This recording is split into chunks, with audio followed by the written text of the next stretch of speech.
Vamos para a próxima. Questão 62. O esquema a seguir representa, numa célula em divisão meiótica, 2 pares de cromossomos com 3 genes em heterozigose. Azão, azinho, ele não diz como está disposto. Bzão, Bzinho e Dzão, Dzinho. Aí depois é que você vai ver. Nesses cromossomos ocorreram as permutas indicadas nas setas 1 e 2. Aí tem aqui o cromossomo grande, azão, Bzinho, azinho, Bzão. Isso é a conformação trans, né? Mostrando o ponto de permutação, ou seja, não teve permutação entre os pares, foi o par todo que mutou. Observar isso. E o D está em outro cromossomo, né? Mostrando aqui está em outro. Quanto aos pares de alelos mencionados, que tipo de gameta essa célula poderá formar? Então, o que é que você vai pensar? Você vai pensar que esses dois aqui estão juntos. Esses dois estão juntos. E esse aqui está separado. Então, esse vai ter a segregar independentemente. Esse não. E aí, como é que a gente vê? A gente sabe que vai formar uns que tenha esse aqui, porque ele continua aqui junto, né? Então, vai ser azão, Bzinho. Outro que vai ter esse aqui junto, que vai ser azinho, Bzão. Como a mutação foi a troca, né? Foi aqui. Lembre que esses dois aqui vão juntos. Esse vai vir para cá, esse vai vir para lá. Mas os alelos não vão se separar. Então, mesmo que eu vá considerar isso aqui, eu vou considerar a mesma coisa, azão, Bzinho e azinho, Bzão. Então, aqui não tem variação. Só teria variação se a quebra ocorresse entre os dois. E esse aqui vai Dzão para um lado, Dzinho para o outro. E Dzinho para um lado, Dzão para o outro. Então, quem vai aqui para locais diferentes é o D. Entendeu? Então, desenhando, para quem não entendeu, vamos entender assim, desenhando. Eu tenho isso, azão, Bzinho, e tenho isso ocorrendo a troca, né? Que vai ocorrer a troca, vamos botar assim. Deixa eu desenhar com outra cor. Isso aqui que vai ocorrer a troca. O que é que acontece? Então, vamos pensar assim, ó. Não teve a quebra? Então, esse pedaço vai por de lá. O que vai acontecer aqui, visualizando, vai ser isso, ó. Vai sair o cromossomo assim, ó, gente. Vai sair ele assim.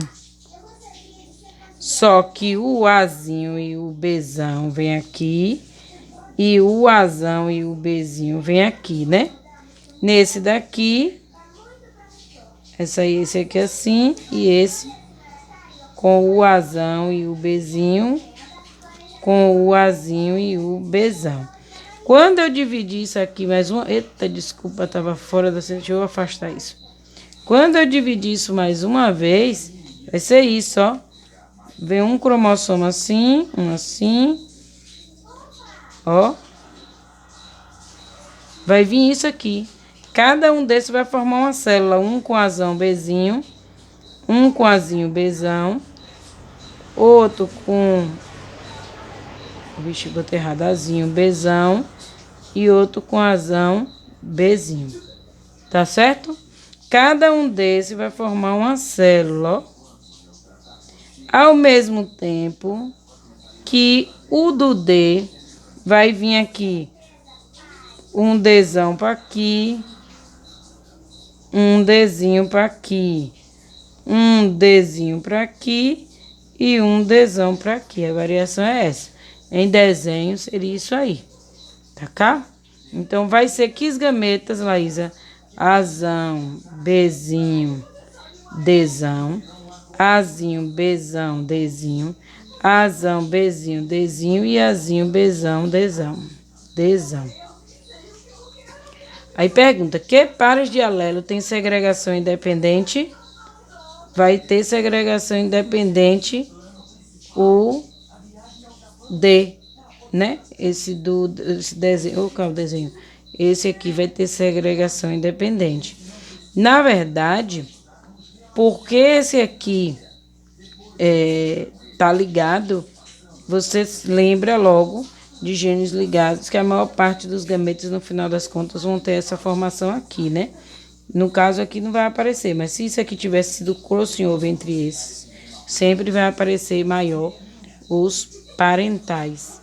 Então, quem tem segregação independente, tá aí os pares com segregação independente. Aí vem questão 63. Considere a existência... Deixa eu afastar o livro. Opa. Considere a existência de 2 locos em um indivíduo. Cada loco tem 2 alelos, Azão e Azinho, Bzão e Bzinho. Sendo que Azão e Bzão são dominantes, um pesquisador cruzou o indivíduo Azão, Azinho, Bzão, Bzinho, com o indivíduo Azinho, Azinho, Bzinho, Bzinho. A prole resultante foi, vi essa prole aqui, deixa eu aproximar para vocês. Vi essa prole aqui, já sei que é genes ligados. Quem são os parentais? Esses aqui são os recombinantes, né? O pesquisador ficou surpreso, pois esperava obter os 4 genótipos da mesma proporção, 25% para cada um deles. Esse resultado contraria, segundo a lei de Mendel ou a lei de segregação independente? Justifique. Então, o que é que acontece? A segregação independente só ocorre quando os alelos estão em locos diferentes. Quando eles estão no mesmo cromossomo, isso aqui acaba acontecendo porque são genes ligados, não é isso? Então, eu tenho aí uma proporção diferente do esperado. Questão 64. Foram realizados cruzamentos entre uma linhagem pura de plantas de ervilha com flores púrpuras e grãos de pólen longos, e outra linhagem pura com flores vermelhas e grãos de pólen redondo. Deixa eu virar aqui a folha. Foram realizados cruzamentos entre uma linhagem pura de plantas de ervilha com flores púrpuras e grãos de pólen longos. Então, flor púrpura e longo.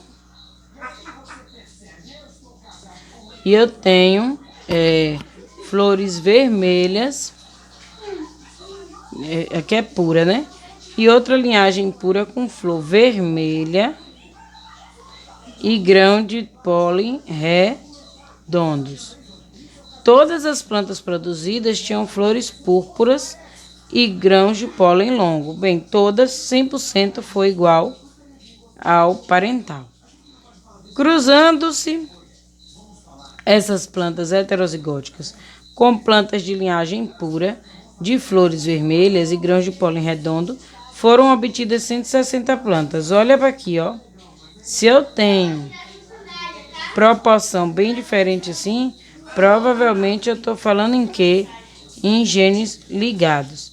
Então, se tem uma diferença aí muito grande, eu já sei que a gente está falando de genes ligados. Então, eu cruzei o indivíduo, vou botar Vzão, Lzão, desculpa, Lzão, Rzão, com Vzinho, Rzinho. Esse daqui é o púrpura e longa. Deixa eu botar aqui Vzão, Rzão. E esse aqui é o vermelho redondo, ó. Aí ele pergunta. Eu cruzei esses dois. Primeiro deu 100% púrpura e longa. Então, deu 100% Vzão, Vzinho, Rzinho. E depois ele pegou... esse, cruzou com um indivíduo puro de flor vermelha e grão de pólen redondo. E aí, dessa vez aqui, que ele cruzou e que ele esperava encontrar o quê nessa proporção? Essa proporção, se fosse em genes separados, eu teria uma proporção que seguiria a segunda lei de Mendel, né? Como não são genes separados, eu já vi isso pelo resultado da prole, não vai ser bem assim, né? E aí ele pergunta. Aí você pergunta, qual a distância? A distância já sabe, somos 2 menores, 17 mais 15. Da porcentagem, na verdade, não é nem disso. Você vai ter que fazer a porcentagem aqui, porque aqui não tem porcentagem. 160 plantas, e aí vai ver a porcentagem. Aí aqui tem 62. Essas frequências fenotípicas obtidas não estão de acordo com o esperado, considerando-se a segunda lei de Mendel. De acordo com a segunda lei de Mendel, quais são as frequências esperadas para o fenótipo? Então, se fosse segunda lei de Mendel, como seria? Aqui eu vou ver, ó. Quais são os gametas que esse daqui produz? Vzão, Rzão, Vzão, Rzinho, Vzinho, Rzão, Vzinho, Rzinho. Faço o cruzamento aqui,